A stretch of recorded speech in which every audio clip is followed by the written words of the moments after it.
सम्पूर्णमा नमस्कार। छिटो मिठो रेसिपिजमा यहाँहरूलाई स्वागत छ। आज हामी बनाउन गइरहेका छौँ घरमै सजिलै तयार हुने स्वादिलो अमलेट करी।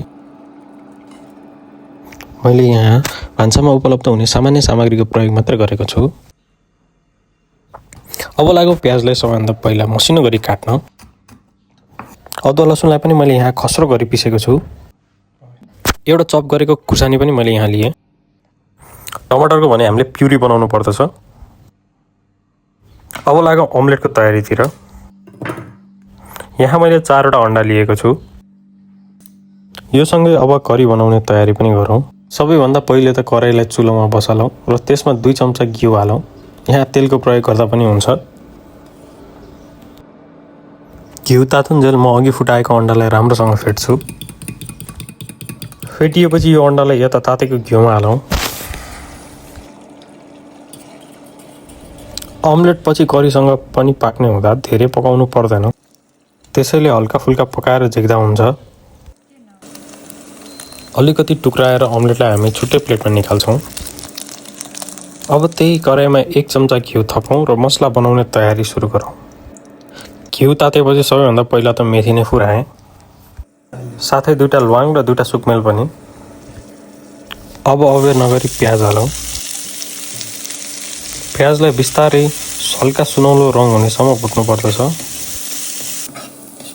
लो हिटमा चलाउँदै पकाउने हो। प्याज नरम भएपछि भने अब अदुवा लसुनको मिक्सलाई पनि सँगै भुटौँ।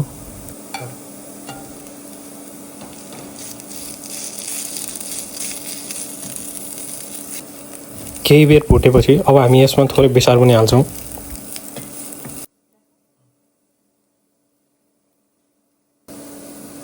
र अब एकैछिन मजाले भुटौँ।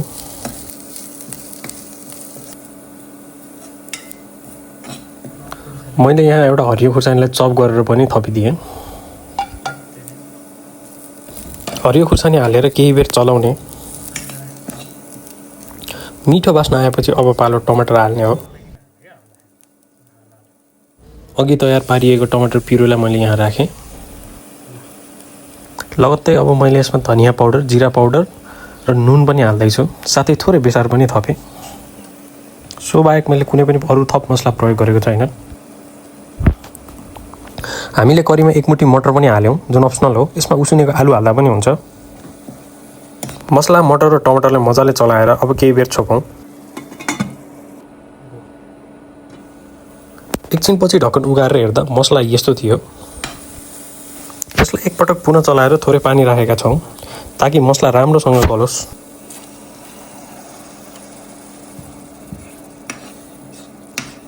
र केही बेर अझै छोपेर पाक्न नै दिउँ।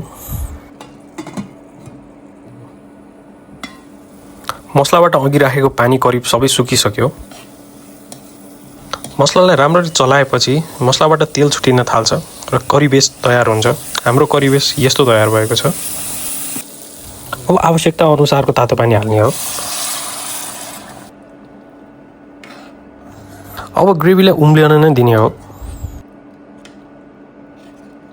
ग्रेभी भकभक्ती उम्लिन थालेपछि अघि तयार गरी राखिएको अमलेटका पिसेसहरूलाई पनि अब त्यही ग्रेभीमा छोडौँ। अमलेटलाई ग्रेभीको मसलासँग मजाले मिक्स गरौँ र ठुलो ठुलो टुक्राहरू छन् भने बिस्तारै पनियोले काट्दा पनि हुन्छ।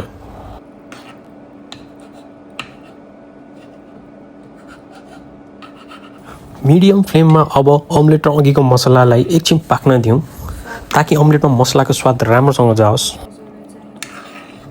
3-4 मिनट मजाले पकाएपछि अब हाम्रो अमलेट करी तयार भइसकेको छ। हेर्नमै कति मिठो र आकर्षक देखिएको छ। हेर्नुहोस् यो करी। यो अमलेट करी तातो भात वा रोटीसँग खानुभयो भने सबैले मन पराउनेछन्। हामीले पनि यहाँ रोटीसँग लिएका छौँ। यदि यहाँहरूले पनि यो रेसिपी घरमा बनाउनु भयो भने कमेन्ट गरेर अनुभव अवश्य साझा गर्नुहोला। धन्यवाद।